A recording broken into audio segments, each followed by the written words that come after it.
자, 이어서 오늘의 작전 시작합니다. 오늘의 작전은요, 그제였었죠. 이 블룸버그 통신의 보도 내용으로 좀 풀어가 보도록 하겠습니다. 우리가 이 환율 급등, 원화 약세 이후로 대미 투자를 연기할 수도 있다. 이제 이런 것이 제목이었었고요. 그렇다면 정말 연기를 하면 어떤 일들이 벌어질까? 하고 이 보도가 나오니까 지난번에 이 베센트 미 재무장관이 정말 말도 안 되는 일 아닙니까? 이례적인 일이 벌어진 것이 갑자기 이 미 재무장관이 우리나라 원화에 대해서 원화가 펀더멘탈 대비 너무나 저평가돼 있다. 왜 그 말을 했는지도 좀 알 것 같아요. 왜냐하면 이 환율 급등은 결과적으로 대미 투자에 어떤 영향을 주기 때문에 베센트 재무가 이렇게 한마디로 끼어든 것이 아닌가. 그럼 이제 앞으로 어떤 시나리오가 펼쳐질까? 이렇게까지 살펴보도록 하겠습니다.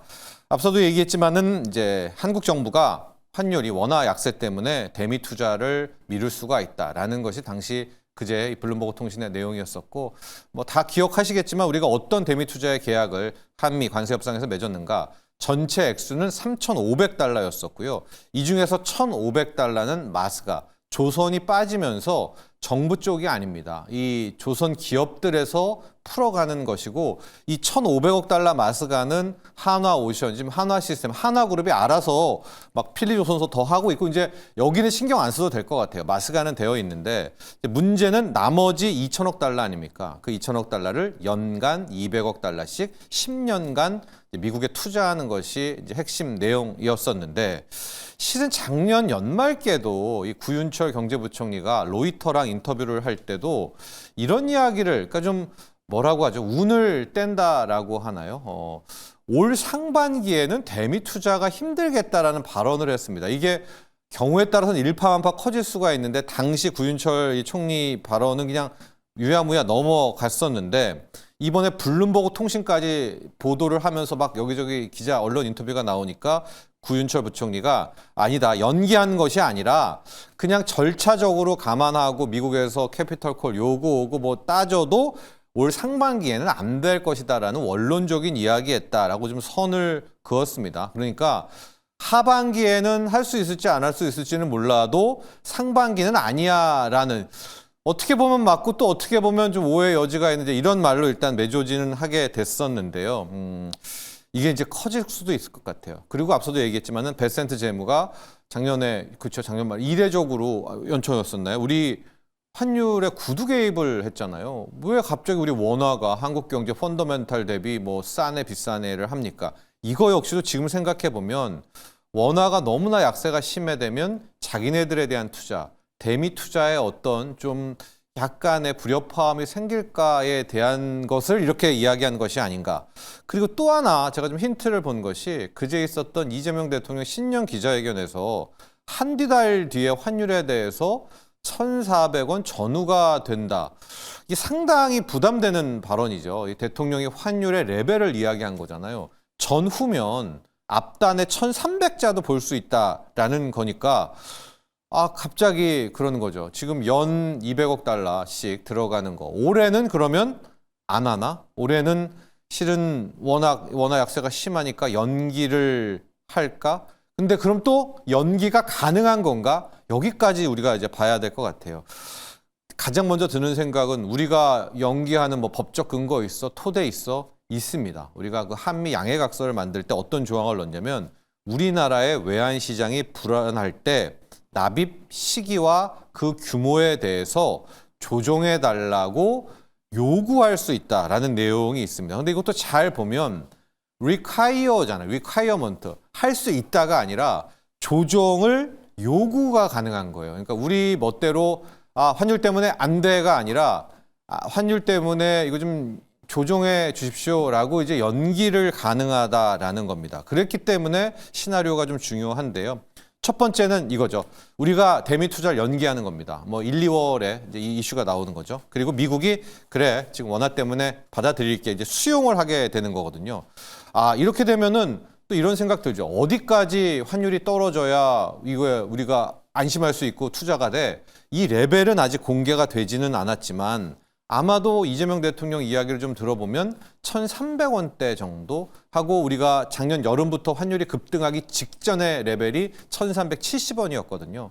1370원에서 1400원 밑에, 그러니까 앞자가 1300대면 오케이. 그러면 이제 내년부터는 200억 달러를 줄 수 있게 되지 않을까라는 겁니다. 우리 정부도 현재 어느 정도 레벨로 환율이 떨어져야 뭐 투자가 가능합니다. 이런 목표 레벨은 이제 정해지지 않고 있었는데 만에 하나 우리가 환율 때문에 못하겠어요 할 때 미국이 오케이를 해주면 어떤 일이 벌어질까? 환율은 더 떨어질 겁니다. 1390원, 80원이 아니라 더 밑으로 떨어질 수가 있죠. 이게 왜 그러냐면 지금 우리의 환율이 올라가는 것 중에 하나는 미국의 저 200억 달러 투자 때문이기도 하잖아요, 연간. 그런데 우리의 사정에 따라서 그걸 연기할 수 있고 이걸 미국이 용인한다라는 것은 최악은 없다는 거잖아요. 우리의 외환이 뭐 어떤 붕괴될 일은 없다는 거 아니겠습니까? 이런 믿음과 신뢰를 주면 레벨이 정말 다운될 수가 있는 이제 그런 상황입니다.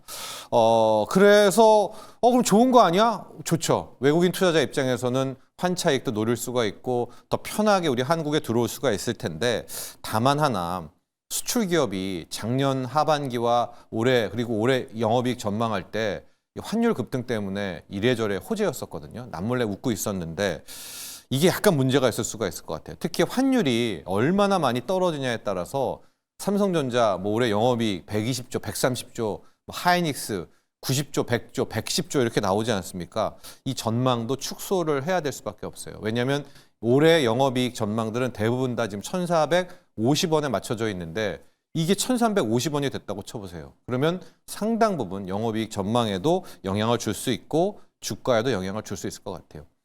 두 번째 시나리오는 약속한 대로 그냥 대미 투자를 이행을 하는 겁니다. 그냥 연기 없이 투자를 이제 하게 되는 거죠. 200억 달러를 하게 되는 거고, 아직까지 트럼프 정부에서는 이제 여기에 돈 내, 여기에 투자해라고 투자처는 언급하지 않았었습니다. 그러니까 콜은 하지는 않은 상태인데, 앞만 봐도 알래스카 LNG 프로젝트가 첫 번째가 되지 않을까라는 좀 예상은 해볼 수가 있어요. 트럼프 대통령이 스위스 다보스에서 한국과 일본은 좋은 파트너다 얘기했고 이미 석유와 가스에 대규모 투자를 합의했다. 이거 모르죠. 자기가 그냥 한 건데 우리 지금 입장 안 나오고 있거든요. 그래서 아직까지 우리 확인은 안 했는데 투자 액수에 따라서 환율은 좀 튈 수는 있을 것 같아요. 이게 뭐 100억 달러 투자라든가 이렇게 되면 큰 돈 아니겠습니까? 그러면 좀 환율은 위로 더 열릴 수가 있겠다라는 부분이 있을 텐데 그럼에도 불구하고 우리가 투자하고 미국이 오케이 했을 때 그 투자 섹터 있지 않습니까? 가령 뭐 알래스카 LNG라고 하면 뭐 LNG 프로젝트 또 북극 항로해가지고 쉐빙선의 삼성중공업 이런 것들이 저는 긍정적으로 반응할 수 있다라고 보고 있는데요. 거기에서 제가 지금 보는 종목은 현대제철입니다.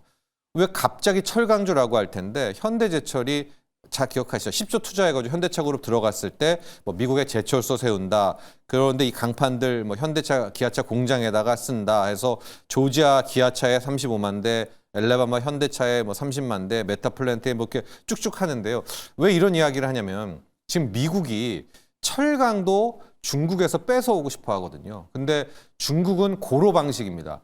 이거는 아주 환경에 안 좋고 죽었다 깨나고 이 전기료를 못 바꿔요. 돈이 막대한데. 근데 지금 현대제철이 미국에 들어가는 방식이 전기료 방식입니다. 그렇기 때문에 미국 입장에서는 이 현대제철에게 저탄소 철강, 이 전기료 철강을 맡길 가능성이 있거든요. 그래서 저는 오히려 큰 힘을 실어줄 수가 있고 요거 보고 포스코 쪽도 미국에 투자하겠다고 지금 함께 들어가지 않았었습니까? 그렇기 때문에 US 스틸은 일본이 지금 떠안으면서 그 뒤시다거리 다 하고 있는데 오히려 현대제철, 포스코홀딩스 같은 우리의 철강 기업들이 들어가가지고 이거 지금 대미 투자한 거잖아요.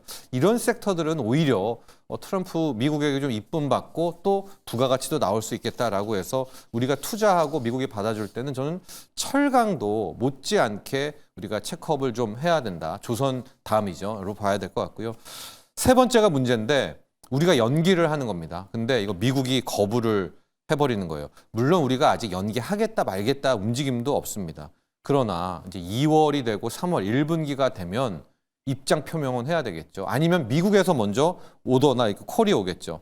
근데 우리가 환율 때문에 못하겠습니다 했는데 미국이 무조건 투자를 해라던가 우리가 끝까지 버티면은 뭐 관세 이런 걸로 우리에게 보복을 할 때가 가장 큰 문제입니다. 세 번째가 문제인데 증시와 외환 모두 이럴 때는 악재가 될 수가 있고 뭐 환율도 굉장히 튈 수 있는 또 이런 시나리오입니다. 자, 대미 투자 이야기를 왜 하냐면 블룸버그도 이야기를 하고요. 지금 구윤초 부총리도 이렇게 저렇게 계속 이야기를 꺼내고 있거든요. 그렇다면 곧 대미 투자도 임박했고 환율과 함께 이걸 연기할지 받아들일지 액수, 섹터까지도 나오게 될 테니까 여기에 대한 부분을 좀 준비를 하라는 측면에서 오늘의 작전 살펴봤습니다.